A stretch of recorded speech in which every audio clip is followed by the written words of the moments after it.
Il revient au leader de montrer la voie, et quand on est en phase équinoxiale, il n'en a plus la capacité. Donc il ne peut plus guider le peuple, le troupeau. Il n'est plus le pasteur qui connaît les choses, qui est capable de voir les conséquences des choses, de prévoir et de prendre la mesure des choses. Et donc le peuple va être amené à commettre des erreurs, et sinon des horreurs d'ailleurs. Et on le voit actuellement, d'une certaine manière, il est possible que Poutine soit débordé par son peuple, par son armée. Tout comme il est possible que Hitler ait été débordé par la population allemande. On ne peut pas tout mettre sur le compte des leaders. Alors, effectivement, c'est toujours la responsabilité du leader qui n'est pas capable d'arrêter un processus, de modérer un processus. Mais le processus lui-même, il vient d'en bas. Et c'est au leader de dompter, de maîtriser ce processus, mais c'est quand même pas lui qui l'a inventé. Alors actuellement, on est en train de parler en France des grèves.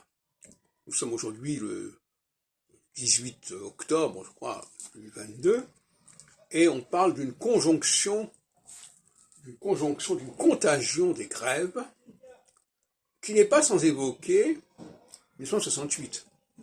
Pourquoi 1968? Parce que 1968, on avait la même configuration équinoxiale qu'aujourd'hui. Aujourd'hui, on entre dans la phase équinoxiale. En 68, on y était déjà depuis un an ou un an et demi. Enfin, on était quand même en phase équinoxiale. Et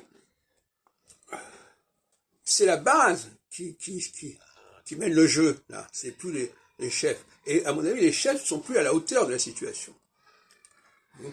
Pourquoi? Parce que la phase équinoxiale leur enlève une partie de leur potentiel, les prive d'une partie de leur potentiel.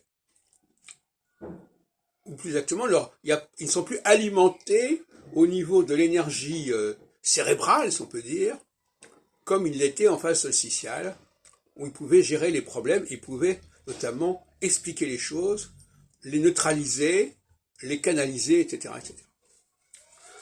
Voilà donc les effets de la phase équinoxiale.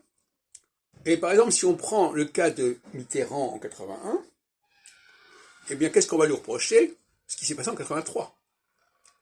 C'est-à-dire qu'en 83, on était en phase équinoxiale, mais il avait dû céder, il avait dû accepter un revirement, ce que lui reproche notamment depuis longtemps Michel Onfray. Donc, il y a eu un fléchissement, une sorte de démission par rapport au projet initial. Il y a une sorte de déperdition d'énergie qui se fait à ce moment-là. Et en 68, c'est De Gaulle lui-même, en phase équinoxiale, qui n'a plus la pêche, qui n'a plus l'énergie nécessaire.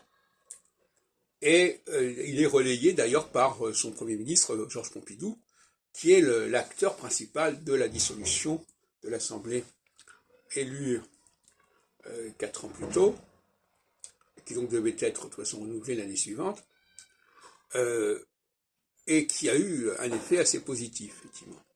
Donc c'est la fameuse formule, on a toujours besoin d'être plus petit que soi, et effectivement, les leaders ont besoin d'être accompagnés de gens qui n'ont pas le même potentiel qu'eux, que ce soit des femmes d'ailleurs souvent, etc.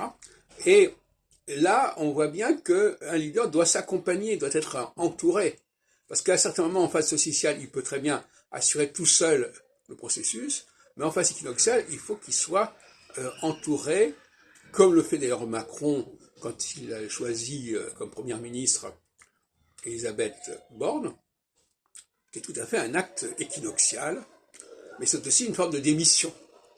Je ne sais plus comment faire, donc je passe le relais, je délègue, etc. Ça, c'est typiquement équinoxial.